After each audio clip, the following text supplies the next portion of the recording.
tarde, meus queridos. Dando continuidade, entrando agora no nosso módulo 2 do curso Covid-19, Intervenções Fisioterapêuticas. Agora é o momento da gente começar a falar mais sério e entrar nas intervenções propriamente dito. Então a gente vai começar a falar hoje sobre as técnicas de expansão pulmonar. Só que antes eu queria dar uma partezinho e dar uma lembrada de materiais necessários para que a gente faça, antes de entrar com a técnica, eu preciso fazer a avaliação. Então a gente precisa de algumas dicas, algumas coisas muito importantes, dados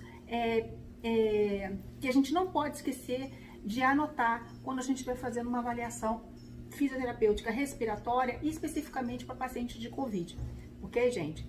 Então, número 1, você vai precisar fazer a aferição a cada sessão da pressão arterial, da saturação da SaO2, que é da saturação de oxigênio, da frequência cardíaca desse paciente, da temperatura axilar, da ausculta pulmonar, da mecânica pulmonar.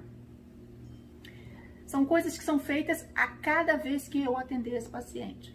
Então, se eu for a fazer um protocolo de atendimento diário, todo dia eu farei e todo dia eu vou fazer um relatório de atendimento, anotarei na minha ficha de evolução do paciente. Por quê? Porque o paciente respiratório ele é muito dinâmico. A ausculta de hoje não será a de amanhã e talvez a de hoje de manhã não será a de hoje à noite. Então é importante que a gente faça essa avaliação de sinais vitais de forma rotineira, como procedimento de rotina, tá? Então eu vou precisar, para atender esse público, do estetoscópio, do esfigmomanômetro, do aparelho de saturação de oxigênio, tá? São aparelhos importantes para mim, que vão me dar o feedback de como esse paciente está com dados de sinais vitais. Um sinal vital muito importante para a gente na fisioterapia respiratória, quando eu estiver fazendo a avaliação da mecânica, que a avaliação da mecânica ela é tanto a nível de inspeção como a nível de palpação, né? É avaliar a frequência respiratória, que é um dado que indiretamente vai me dizer o quanto se encontra o esforço respiratório desse paciente para promover uma oxigenação adequada. Então, esses parâmetros são importantes e esses materiais são muito importantes para você ter no seu consultório. Não vou pedir para nenhum fisioterapeuta ou colega de trabalho, nosso fisioterapeuta, comprar ou adquirir incentivadores respiratórios. Triflo, Respiron, EPAP, kit CPAP, o próprio CPAPzinho, Terapep, a Capela. Não. Esses produtos são de uso individual.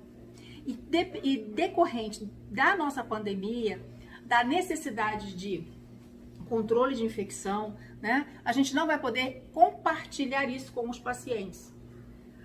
Mesmo que você faça desinfecção, essa doença ainda é uma doença muito recente e novas descobertas estão acontecendo.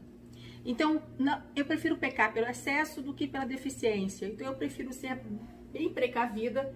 E eu tenho todos esses incentivadores, inclusive na hora da aula dos incentivadores, eu vou mostrar todos para vocês. Inclusive, eu vou mostrar o CPAP que eu tenho, portátil. Mas, são aparelhos importantes? São. Serão necessários? Sim. Prescrever e o paciente adquirir o seu para o tratamento. Ok? Não dá para a gente compartilhar, mesmo que a gente faça o protocolo de desinfecção, né? O hipoclorito, mergulha na água, 10%, 20%, espera. Mesmo assim, eu acho arriscado porque a gente ainda tem muito que aprender com essa doença. E nesse momento, é ideal que o paciente tenha o seu aparelho. O seu, de uso individual, né, gente? É seu. Então, são coisinhas que a gente vai ter que trabalhar. Não se esquecendo também de quando eu estiver aplicando técnicas expansivas, desobstrutivas, condicionamento aeróbico, fortalecimento muscular, ou seja, todo esse âmbito que a gente trabalhou, que eu montei para vocês no mapa do slide anterior, né, do vídeo anterior, sobre como é que é a nossa estratégia de trabalho, não esquecer dos EPIs. Então, se possível, em respiratória, além do jaleco, o capote, ok? Capote, máscara, luva e shield, né? Que é o nosso escudo.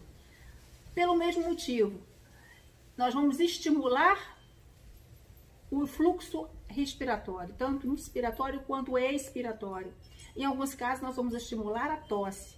A tosse, ela gera um fluxo respiratório muito grande.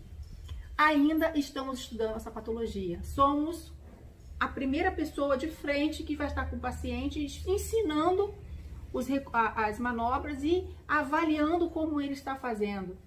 Então, nos precaver, por favor.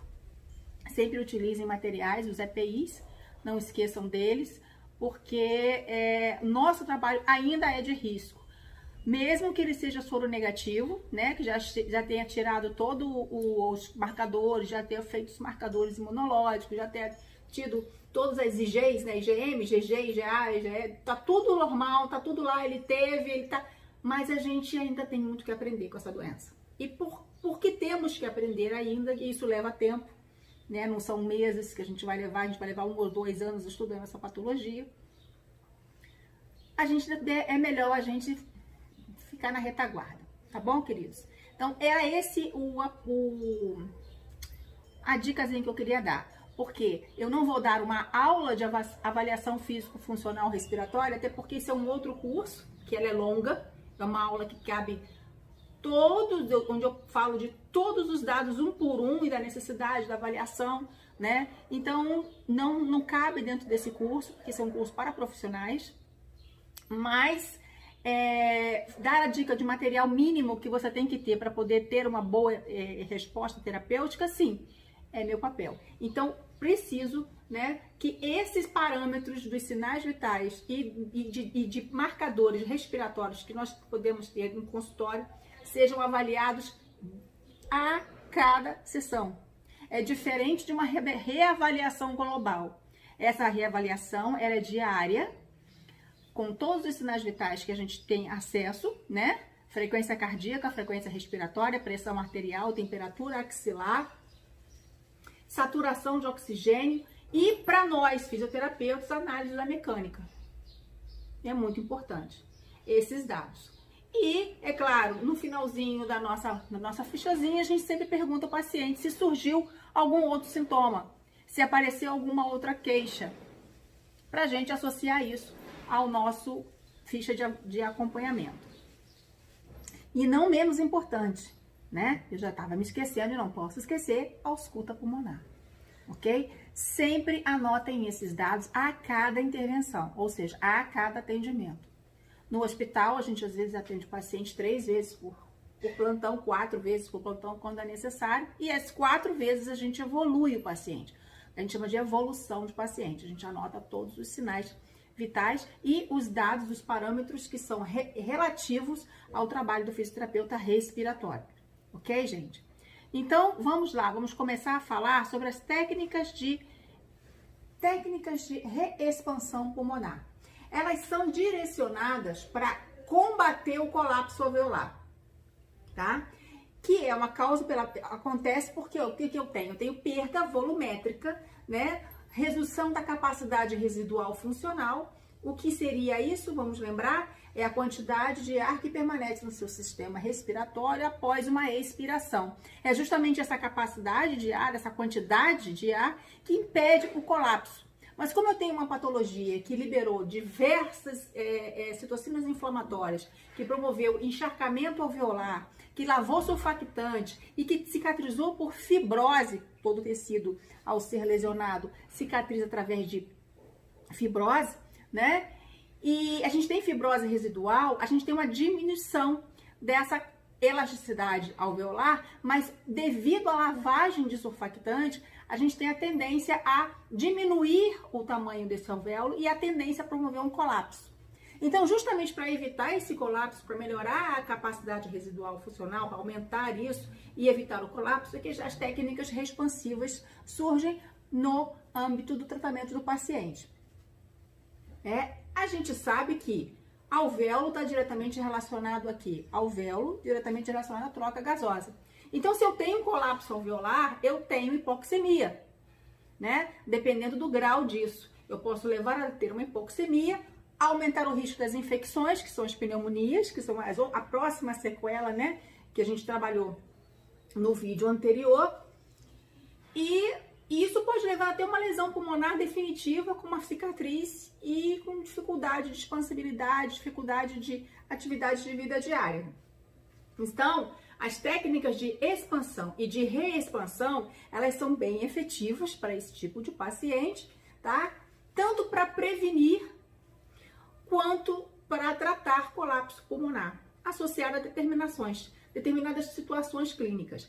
No nosso caso, a gente já tem um paciente que já veio, né, de um tratamento, restabeleceu-se, saiu de um hospital e está curado da questão infecciosa viral, né? Mas ele tem as sequelas respiratórias a serem trabalhadas. A questão nossa vai ser tanto profilática quanto curativa, quanto terapêutica. Profilática no sentido de quê? De prevenir, de evitar, melhor falando assim, que novos quadros restritivos se instalem, principalmente por decúbito, leito, muito tempo deitado, né? Então, cabe de nós entrar com as orientações para evitar, pedir para esse paciente evitar ao máximo possível ficar longos períodos deitado na cama. Dar preferência a sentar fora do leito, a caminhar um pouco, mínimo que seja, nem que seja para fazer as suas refeições, tomar seu banho de sol, voltar. É muito importante justamente para prevenir a instalação de novas atelectasias. E se é um paciente já com comorbidade associada, pulmonar, respiratória, a nível de brônquio, né, que a gente tem os pacientes que são DPPOC, bronquite crônica, enfisema, asma e bronquiectasia, eu já vou prevenir novas crises, prevenir novas infecções, prevenir a evolução do quadro.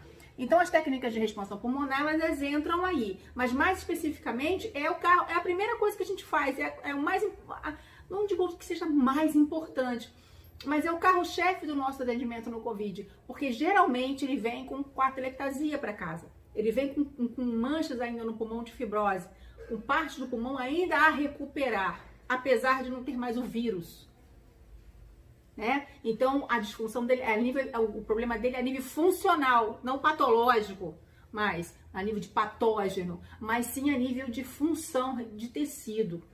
E aí a gente vai trabalhar com as manobras de técnicas de reexpansão pulmonar. Este quadro, ele mostra um fluxograma das técnicas que a gente vai utilizar para promover a reexpansão e expansão pulmonar do nosso paciente. Então, a gente vai trabalhar agora exercícios respiratórios, técnicas manuais de expansão pulmonar. Então, a gente vai utilizar que a gente chama na fisioterapia respiratória de manobras, né? Vamos lançar mão da inspirometria de incentivo, que é a utilização de equipamentos de uso individual do paciente, como eu tinha falado anteriormente. A gente vai prescrever, até dar os sites que possam comprar, ou lojas que esse paciente possa se referenciar e comprar esse produto. E utilizar esse produto, o paciente utiliza o seu aparelho, ok? A gente vai entrar com fortalecimento muscular respiratório, também com aparelhos. Existe o Tri-Shoulder inspiratório, existem outras formas de a gente fazer esse treinamento, através de exercícios também. Ok? Dependendo da necessidade, do grau de atelectasia, do grau de colapsamento alveolar, do nível de saturação, da resposta funcional desse paciente, como é que está ele nas suas atividades de vida diária, eu vou entrar com técnicas de pressão positiva. Eu dou preferência para as técnicas de pressão positiva e expiratória sem aparelhos eletrônicos, ou seja, sem ser o CPAP propriamente dito, tá? A gente vai trabalhar com EPAP, com PIP, com PEP, que são também aparelhos que serão comprados pelo paciente para uso único, tá? E aí a gente vai finalizar com condicionamento cardiorrespiratório. não devemos esquecer, né, da frequência disso. Quantas sessões semanais? Em respiratória, a gente costuma trabalhar mais vezes por semana, ok? Então, é 3 a 5 vezes por semana. Depende do grau de necessidade do seu paciente. Então, se o seu paciente tem um grau maior de necessidade, a nível que eu preciso intervir mais vezes, né? Que eu preciso atendê-lo mais vezes, que ele está um pouquinho mais grave do que o outro, aí eu vou atendê-lo mais vezes. Então, na realidade, 3 a 5 vai, onde 3 o paciente está com mais estávelzinho, e 5 ele está quase voltando para o hospital para reverter essa atelectasia. Está quase complicando de novo. Então, a gente vai fazer uma intervenção, como o pessoal chama, né? Os pneumologistas, os médicos prescrevem fisioterapia intensiva. Intensiva no sentido, não dentro do CTI, mas intensiva no contexto de todos os dias. E às vezes 2 vezes por dia, dependendo do paciente. Tá? Mas na minha experiência, 3 a 5 vezes por semana, está sendo bem respondido, está respondendo bem, porque graças a Deus o sistema respiratório ele é muito bonzinho e ele responde muito rápido quando a gente atua adequadamente, ele tem uma resposta boa. E não esquecendo que a gente tem uma equipe para dar suporte, né? A gente tem um nutricionista, a gente tem um médico, a gente tem um psicólogo, psiquiatra, o pneumo e os outros médicos que já acompanhavam o seu paciente de acordo com os problemas passados dele. E vamos partir agora para a discussão em cima dos exercícios respiratórios. Eu montei aqui em forma de círculo um esquema, tá? Eu não sei por que não apareceu o número 1, o número 2 e o número 3 no slide, mas eu vou colocar aqui no nosso programinha, né? Eu vou acrescentar esses números. Por que eu coloquei numerado? É a forma como eu trabalho. Eu escolhi trabalhar nesta sequência, aonde eu pego as situações que eu tenho menor esforço, menor gasto energético e vou aumentando o gasto energético do paciente com os outros recursos, que cada recurso tem um gasto energético. A gente inicia com inspiração fracionada, passa com a inspiração sustentada máxima, com ou sem membros superiores, tudo vai depender da minha avaliação, do que eu sei da minha proposta vai depender do que eu tenho de resposta na minha avaliação, do que o paciente me passa como capacidade funcional para a realização, ok? E aí depois eu passo para a respiração diafragmática, onde vai ser um momento de ensinar primeiro como respirar adequadamente, sentir o seu diafragma, sentir a expansão do abdômen e voltar. Não é um momento fácil da terapia, porque a maioria de nós não sabe respirar adequadamente, então você tem que ensinar o paciente a trabalhar a sua respiração de forma mais fisiológica, mais proveitosa possível, a título de absorver melhor oxigênio e liberar o gás carbônico. Então, como você pode aproveitar a nível ótimo o seu momento respiratório para melhorar as suas trocas. Então, é um momento mais de ensinar, corrigir e ficar em cima, a gente chama da respiração diafragmática. Passei por isso, entro na inspirometria de incentivo, onde eu vou utilizar já um pouco de quê? Vou utilizar um pouco de resistência, né? Então, tem os incentivadores com as bolinhas, que é o Respiron, o Triflo, eu tenho que é a Fluxo, né? Eles incentivam o fluxo. A gente tem os que incentivam o volume. Então, eu vou começar a trabalhar com esses aparelhos, que já demandam um pouco mais de energia para o paciente, leva ele a ter um pouco mais de cansaço. E dependendo de como vai, a gente vai evoluindo, a gente vai para a pressão positiva. Se assim a oximetria me indicar que eu preciso dar uma melhorada, aumentar a capacidade residual funcional de forma a evitar o colapso alveolar com técnica de pressão positiva, então eu vou utilizar os incentivadores, mas não são incentivadores nem a fluxo nem a volume, são os PEPs, EPAPs, PAPs, né? PIP, se for o caso, e CPAP. E BIPAP, se você tiver o aparelho, porque o BIPAP não é muito utilizado em ambulatório não, mas é hospitalar mesmo, ok? E aí a gente tem as nossas mãos. Então, o que eu vou fazer? Eu vou aumentando paulatinamente a intensidade do gasto energético desse meu paciente e avaliando. E vendo se está havendo uso de musculatura acessória, se ele está ficando dispineico, se ele está com dificuldade para responder às solicitações verbais sem paradas, se ele consegue falar uma frase. De vez em quando eu peço para ele cantar parabéns para você, para mim. Ou uma frase pequena, um poema que todo mundo conhece, batatinha quando nasce, esparrama pelo chão. Esse pedaço desse poema, porque eu quero ver se ele não fala batatinha quando nasce, esparrama pelo chão.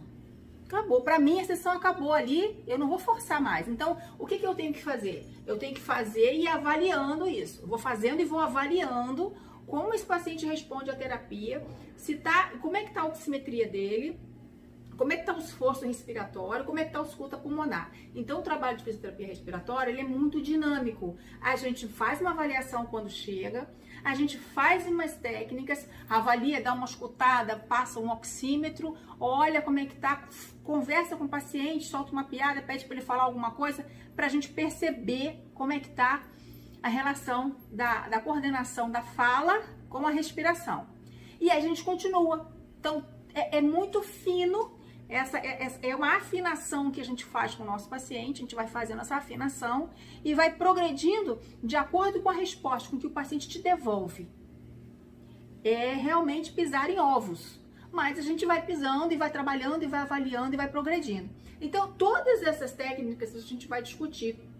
Inclusive, eu vou mostrar em vídeos para vocês relembrarem, né? Mas não é que eu vou fazer todas numa sessão de fisioterapia, porque muitas vezes não dá para passar por todo esse círculo, eu não consigo passar por conta do paciente não estar ainda pronto para isso, não ter condições para isso ainda. E a gente vai, como diz o ditado, de um passo de cada vez, a gente chega em qualquer lugar. Ok, gente?